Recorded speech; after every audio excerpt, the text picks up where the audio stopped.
ആണല്ലോ, ഒരു വാക്കുപോലും മിണ്ടുന്നില്ല. എന്തൊരു കഷ്ടമാണ്. ഒരു സിനിമ ഇറങ്ങിയപ്പോൾ അതിൻ്റെ പുറകെ പോയി നമ്മുടെ സർക്കാരാണ്. സിനിമയ്ക്ക് പൂർണ്ണമായിട്ടുള്ള സപ്പോർട്ട് കൊടുത്ത സർക്കാരാണ്. ഇവിടെ കൊലപാതകികൾക്ക് സപ്പോർട്ട് കൊടുക്കുന്നത് ഇതേ സർക്കാർ തന്നെയാണ്.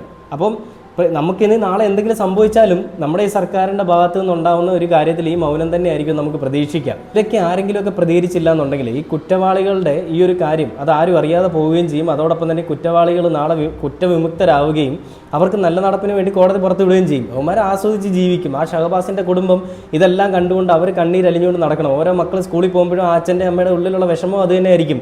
എൻ്റെ മോനും ഈ സമയത്ത് ഈ പ്രായത്തിൽ ഈ പോകേണ്ടതല്ലേ, സ്കൂളിൽ പോകേണ്ടതല്ലേ എന്നുള്ള വിഷമമായിരിക്കും അവരുടെ ഉള്ളിൽ.